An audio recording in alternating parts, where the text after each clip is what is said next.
मैं कहना चाहता हूँ कि आपका लुक बड़ा शानदार लगा मुझे, आप फिल्म में रणदीप समीर में, तो उसके लिए सबसे पहले तो मैं आपको थैंक यू कहना चाहता हूँ कि इतनी बढ़िया इतनी मेहनत आप लोगों की अलग अलग शेड्यूल्स में माइनस टेम्परेचर में शूट किया और उसका आउटपुट जो है वो पोस्टर पर मुझे नजर आखिर भाई किसका? बिल्कुल हमारे ही मदन त्रिपाठी। खेसारी भाई, रंग दे बसंती बेसिकली अगर आपके शब्दों में इस फिल्म को समराइज किया जाए, थोड़े में कहा जाए तो कैसे? ज़िंदगी में कुछ काम मुश्किल जो होते हैं ना, जितनी मुश्किल जो चीज़ें होती है ना, मुझे लगता है कि आउटपुट इनपुट उसी का बेहतर होता है, क्योंकि दर्द से निकलने के बाद इंसान दर्द का एहसास करता है। मुझे लगा जब माइनस और उस माइनस डिग्री में ये तो नहीं थी, बट ये थी। तो पिक्चर देख लीजिए, मेरा फर्स्ट डे का है और -8 डिग्री में मैं ओपन बॉडी फाइट किया हूँ, ये देखिए, ये नहीं, क्योंकि इनका वहाँ पे काम नहीं था, इनका इंडिया में काम था। वो इंडिया में ही है ना? कश्मीर अब हो गया है हमारा। तो हमारा इनके साथ मेरा काम कश्मीर में नहीं था, इनके साथ था ये गाना में, बट वो बहुत टॉप जॉब था मेरे लिए। एक तो बर्फ़ में ओपन बॉडी आपको वर्क करना है, बर्फ़ पे गिरना है, तो वो थोड़ी सी टॉप थी मेरे लिए। बट मुझे लगा जी जो अच्छे एक्टर होते हैं उन्हीं को टॉप जॉब मिलता है, और शायद मेरे डायरेक्टर प्रिमांशु जी या मेरे प्रोड्यूसर रोशन सिंह जी को लगा कि शायद मैं बेहतर कर सकता हूँ, इसीलिए शायद ऐसा रोल उन्होंने चुना। और वहाँ पे जितने भी कैरेक्टर थे, अब जितने भी वहाँ की सब पूछे तो स्पॉट बॉय से लेकर 6 स्पॉट बॉय तो भाग गए, इतनी ठंड थी कि वो कर नहीं पाए। और उसके बाद सारे क्रू मेंबर जो भी थे, कुछ बच्चे ऐसे थे जो रुके और सब लोग अपना अपना काम कर रहे थे। लग रहा था हम लोग लंदन में हैं, हमें यहाँ कोई मिलेगा नहीं। शहर से 40 किलोमीटर दूर दूध पथरी पे, वो बहुत टॉप जॉब था। और 18 से 19 दिन एक फाइट था मेरा, जो कि मुझे गाड़ी उड़ाना था। उस दिन मुझे लगा जे मैं जिंदा रहूँगा या कि नहीं, मुझे पता नहीं, लेकिन बस लोगों की दुआएं और लोगों का प्यार है जब मैं वो कर भी पाया, और मुझे बहुत अच्छा लगा। तो जब ये सिनेमा रिलीज होगी तो शायद आप लोगों को पता चलेगा कि मौत से खेलना क्या होता है। केसरी जी, आपका जो किरदार है वो जो है पेट्रियोटिक फिल्म है, और आर्मी वाले का किरदार कितना कनेक्ट करेगी ऑडियंस, और जो चीज़ें हैं जो आर्मी वाले सरहद पर करते हैं, क्या वो चीज़ें भी दिखाई जाएगी? और थोड़ा सा बताइए अगर फिल्म के बारे में हमारी ऑडियंस को बता। देखिए, चीज़ है कि हम अभी हवा में हैं, कौन से हवा लोगों को लगेगा चाहिए ठीक है, कौन सा लोगों को हवा लगेगा कि इस हवा में कोरोना है, ये हमें पता नहीं है। हम एक बेहतर काम करने के लिए कोशिश कर सकते हैं, बाकी ऑडियंस को क्या बेहतर लगेगी क्या नहीं लगेगी अभी हमें पता नहीं, बट उनकी बेहतर के लिए ही हमने किया। हमारी कोशिश है यही कि हम, चाहे वो धूप हो, चाहे वो जाड़ा हो या ठंडी हो, गर्मी हो या बरसात हो, हम एक एज ए एक्टर हमारी जो हमें जिस काम के लिए चुना जाता है, चाहे वो मैं हूँ, रती जी हो या मैं, चाहे एवरीथिंग, जितने भी हमारे आर्टिस्ट हमारे साथ काम वर्क किए हैं, सबने अपना 110% दिया है किसी ने। और चाहे वो टेक्नीशियन हो, चाहे स्पॉट बॉय से लेकर हर वो आदमी, ऐसे मुझे लगता है कि प्रोड्यूसर तक मेरे साथ उस ठंड में शर्मिला दीदी और रोशन सिंह जी लगातार खड़े रहे, जबकि प्रोड्यूसर पैसा खर्चा कर दे कि यार तुम लोग काम करो, हम होटल में हैं या इतना ठंडा में नहीं रह सकते।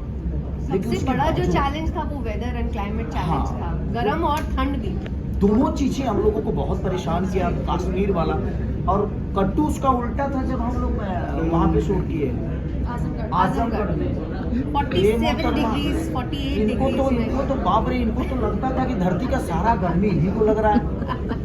5 मिनट नहीं होता था भाई, इनको तो मेकअप लगता नहीं। तो सबसे पहले तो इनके बारे में आपको बता दूं, भगवान ने इनको आखिरी बनाया है या फर्स्ट बनाया, फर्स्ट कॉपी है या आखिरी है पता नहीं। इनको मुझे सुंदर दिखाने के पकड़ में इनको डल करना पड़ता था। अब इनको ज्यादा कुछ भी लाइट लगता था ना भाई, मैं पूरी सिनेमा में सुंदर नहीं दिखाऊंगा। इनके साथ जितना भी मेरा सीन होगा मैं सुंदर दिखाई नहीं। रीजन की अगर लाइट लगा दोगे तो यार उससे भी कई गुना ज्यादा सुंदर लगती है। इनके साथ मेरा मैच हो गया है क्योंकि हम दोनों का कलर सेम है, ये डिफरेंट है। तो दोनों जगह मुझे बहुत थोड़ा सा कष्ट हुआ कि एक जगह मैं बिल्कुल डल दिखाऊं जो सबसे सुंदर हॉट लड़की है, एक जगह जो घरवे क्या बोलते हैं फैमिलियर जो लड़कियां होती हैं, इनके सामने में मैच कर गया हूँ। मतलब हम लोग मैच्ड हैं एकदम। हम मैच हैं, बट इनके सामने मैच करना मेरे लिए नहीं, मेरे लिए पता नहीं क्या था, बट मेरे डायरेक्टर और मेरे डीओपी के लिए बहुत टॉप जॉब था कि मेरा डीओपी कहाँ से खेसारी को दे दूँ लाइट, कहाँ से डायना का कम कर दूँ। कम से कम एक सीन के लिए 1 घंटा लाइटिंग होता था इनके लिए, क्योंकि इनको थोड़ा सा भी लाइट लगता था तो ये एकदम डायरेक्ट मैदा का गोली लगती थी और वो बहुत ज़्यादा गोली हो जाती थी, तो वो थोड़ा सा मैदा की गोली समझ गए, ठीक। केसरी जी, मैं ये जानना चाहता हूँ, ये देशभक्ति फिल्म है, आप दिख रहे हैं अच्छे खासे, और इसमें जूनियर केसरी जी हैं, क्या कुछ बोलना चाहेंगे? कितना प्राउड फील होता है आपको? देखिए, प्राउड फील तो तब होगा जब वो अपने दम पे कुछ करेगा। मुझे प्राउड अपने बच्चों पे तब होगा, और किसी भी बाप को अपने बच्चों पे प्राउड तभी होना चाहिए जब वो अपने दम पे कुछ करेगा। अभी तो ऋषभ मेरे बदौलत यहाँ आया है और उसका मोटो एक्टिंग नहीं है, और मैं कभी अपने बच्चों पे चाहे किसी भी, मैं सब जितने भी पेरेंट्स हैं मैं सबसे यही कहना चाहूँगा कि आप अपने सपने को ना अपने बच्चों पे मत ढूंढिए, उसको जो बनना होगा वो बन जाएगा। मेरे पापा मेरे को लिट्टी चोखा बेचवा रहे थे, लेकिन मैं यहाँ तक पहुँचा और मैं अपने जीवन को अलग लेके गया। तो ज़िंदगी में अपने बच्चों पे अपने सपने को मत थोपिए, और मैं भी अपने बच्चों पे अपने सपनों को नहीं थोपता। उसको जो बनना होगा वो बन जाएगा भाई, हमें जो बनना था हम बने, उसको जो बनना होगा वो बनेगा। तो हम अभी 6 साल का बच्चा है, अपने सपने को अभी से थोप दे कि तुमको यही बनना है, वो डिप्रेशन में अपनी ज़िंदगी नहीं जी पाएगा। इसलिए मुझे लगता है कि उसको जो बनना होगा बनेगा। अब उसका सपना अगर एक्टिंग है तो एक्टिंग करेगा। मेरा कोई सपना नहीं है कि मेरा बेटा क्या बनेगा, मुझे जो बनना था बना, उसकी अपनी रिस्पॉन्सिबिलिटी है, उसकी भी फैमिली आएगी, उसका भी अपना साम्राज्य होगा, वो जो बनना होगा बने भाई, उसके लिए जो करना है मैं कर रहा हूँ, इसके अलावा कुछ नहीं। केसरी जी, जैसे फिल्म में गाना बॉलीवुड के बड़े बड़े सिंगरों ने गाया है, क्या कुछ कहना चाहेंगे जो गाने वो गा रहे हैं? देखिए, सबसे बड़ी चीज़ कि इस सिनेमा में ऐसे मुझे लगता है कि पहली बार भोजपुरी में इन्होंने भी काम किया। ये भी बहुत बड़ी एक्टर है, फाइल 2 जैसे सिनेमा इन्होंने करके हिंदी लेवल पे करके आया। ये तो हम लोगों की माँ है। एक्टिंग के मामले में मैंने रति पांडे को मैंने अपने जीवन में एक चीज़ देखा कि जब ये मेरे सामने खड़ी होती थी ना, तो मेरे लिए इतना चैलेंजिंग होता था कि मैं यार इस लड़की के सामने कैसे, क्योंकि ये अपने आप को जो चेंज करती थी ना एट ए टाइम, क्योंकि ये मेरी पत्नी भी है और मेरी माँ भी है, 2 चीज़ें इन्होंने प्ले किया है। और एक एक्टर के लिए कोई बात नहीं, वो चीज़ें हैं। तो एक महिला के लिए दोनों प्ले करना, और ये बाप रे, सामने कोई भी हो, एज ए गुड एक्टर मैंने बहुत सारे एक्टरों के साथ काम किया, but Rati the best actor. और इनका बॉडी लैंग्वेज और सेट पे जो माहौल, और इनके अंदर इनकी भी एक खूबी है, जिसे हमें कभी नहीं लगा कि ये हिंदी लेवल से आई है या हिंदी की इन्होंने परफॉर्म करके आया। हमारा जो माहौल होता था ना, वो एक फैमिलियर होता था। ऐसा नहीं मुझे कभी लगा कि यार ये भोजपुरी समझ के मुझे अवॉइड करेगी।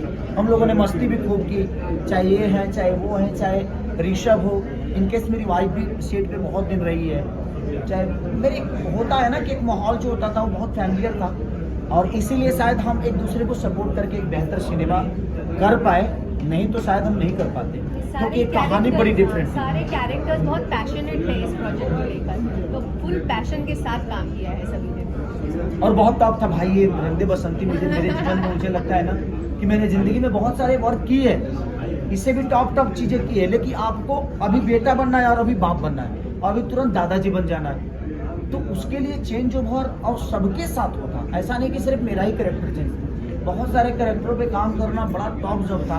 गर्मी भी थी, ठंडी भी थी, बरसात भी था, तो सारे चीज़ों को लेकर मुझे लगता है कि भोजपुरी की एक ऐसी फिल्म है जो मेरे जीवन में अभी तक, इसके बाद कितना महंगा करूँगा मुझे पता नहीं, लेकिन अभी तक जितने भी मैंने सिनेमा किए सबसे बिग बजट और बिग एक प्रोजेक्ट है, जो कि आपको नहीं लगेगा कि आप एक हिंदी फिल्म नहीं देख सकते।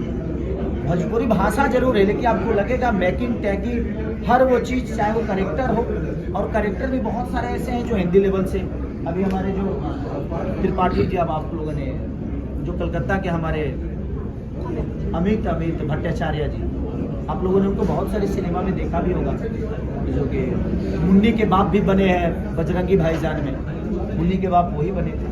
तो बहुत सारे एक्टर ऐसे हैं जो हिंदी लेवल से लिए गए हैं, और ये क्वीन बाप के बाप, इनको लेने मतलब बहुत डरना पड़ता है। अरे नहीं आनंद भाई, लास्ट लगता है एक चैलेंज ओवर, और इनकी पर्सनालिटी भगवान ने इनको आखिरी बनाया और लास्ट बनाया है। इसके बाद प्लीज भगवान अगर बनाना नेक्स्ट तो फिल्म में एक्टर ये पैदा मत इसके लिए करो। लाइट लेकर आएंगे ना स्पेशल। इसके इनको अगर बनाना तो आखिरी ही रखना, इसके बाद मत बनाना, और बनाना तो एक्टर मत बनाना। ऐसे एक्टर में मैनेज करने में बहुत कठिन होती है, और एक कैमरामैन के लिए, डायरेक्टर के लिए टॉप जॉब है ये। Okay thank you. लास्ट सवाल ले लो। बीएसएफ से जुड़ा हुआ है एक आखिरी सवाल। बहुत सारे लोग आपके लोग देखते हैं, वर्दी आप पर बहुत सूट करती है। मेरे पे क्या शूट नहीं कर दो बता दीजिए। नहीं, वर्दी इसलिए सूट करती है, बीएसएफ के दिनों से इसे कनेक्ट कर पाते हैं। एक बात बताएं आपसे, अगर आपके अंदर एक्ट होना, आपके अंदर वो भावना होना, जज्बा होना, तो दुनिया के हर वो चीज़ आप पे शूट करेगी। मुझे लगता है एज ए एक्टर ऐसा नहीं कि वर्दी मेरे पे शूट करती है। मेरा पहला टीजर आएगा तो आप देखना, उसमें आपको लगेगा जिस भाई आपने यही शूट करता है। तो ज़िंदगी में हमें जो मिला है, मुझे लगता है कि हमारी अपनी खुद की ज़िंदगी कोई होती नहीं है। हमारी ज़िंदगी जो है एज ए एक्टर, हर आदमी की ज़िंदगी, मुझे अनंत त्रिपाठी की ज़िंदगी जीना पड़ता है, हमें पूजा की ज़िंदगी जीनी पड़ती है, हमें डायना की ज़िंदगी जीनी पड़ती है। तो एज ए एक्टर मुझे लगता है कि हमारी कोई अपनी पर्सनल ज़िंदगी है नहीं। हमारी जो ज़िंदगी है वो एक आम इंसान की ज़िंदगी है। जो मुझे कैरेक्टर प्ले करने को मिलता है, अगर मैं वही नहीं कर पाया तो मुझे नहीं लगता है कि मैं एज ए एक्टर कहीं फिट हूँ और मुझे करना चाहिए, मुझे नहीं करना चाहिए। अगर एक ही टाइप का मुझे रोल करना चाहिए तो एज ए मैं एक्टर ठीक नहीं हुआ ही, तो फिर मुझे एक ही टाइप का कोई, उससे अच्छा किसानी कर लूँ मैं लोगों को क्यों बैकअप बनाऊँ? क्योंकि एक आदमी ज़िंदगी को नहीं चला सकता है। एक मंत्रालय में देखिए, अमित शाह जी भी हैं, मोदी जी भी हैं, गडकरी जी भी हैं, तो हर मंत्रालय का अलग अलग, और ये एक्टर को हर मंत्रालय प्ले करना हो तो जो हर मंत्रालय प्ले कर सके उसी को एक्टर बनना चाहिए। अदरवाइज नहीं तो मुझे लगता है कि तुम ठेला लगाओ यार और दूध बेचते रहो, काम से अरमूद बेचो, कोई मतलब नहीं। बट जब हम फिल्म करते हैं, फौजी के किरदार करते हैं, तो मुझे लगता है फौज के लिए रिस्पेक्ट अपने अंदर और ज़्यादा बढ़ जाती है। बिल्कुल बढ़ जाती है महाराज। फौज, मुझे लगता है कि सबसे टॉप जॉब फौज का है, और एक फौज का किरदार करना बहुत आसान नहीं है, बहुत मुश्किल है। डिसिप्लिन जो होती है ना उनकी, वो माइनस करना बड़ा कठिन हो जाता है। खड़ा कैसे रहना है, तो हाथ कहाँ रहना चाहिए, और जैसे एक्टर आदमी काम करे, अपने एक्सप्रेशन पे ध्यान दे, उस बॉडी लैंग्वेज पे ध्यान दे, तो बहुत टॉप जॉब है। और सलूट है कि यार अपने फौजी भाइयों के लिए कि वो कितने डिसिप्लिन के साथ अपने देश का रक्षा करते हैं। डिसिप्लिन के साथ देश का रक्षा करना, और वही रिस्पॉन्सिबिलिटी हमारे अंदर आती है कि डिसिप्लिन के साथ हमें एक्टिंग करना होता है। तो टफ तो है हमारे लिए, क्योंकि हमें 24 घंटा वहाँ नहीं रहना, और 24 घंटा हम उस मानसिकता में नहीं होते। लेकिन कुछ पल के लिए ही अपने आप में डिसिप्लिन लाना बड़ा टफ जॉब होता है, किसी चीज़ के लिए भी, किसी के लिए भी। और कोई सवाल किसी का? Thank you sir, Thank you so much. Thank you. Thank you so much, love you all, love you.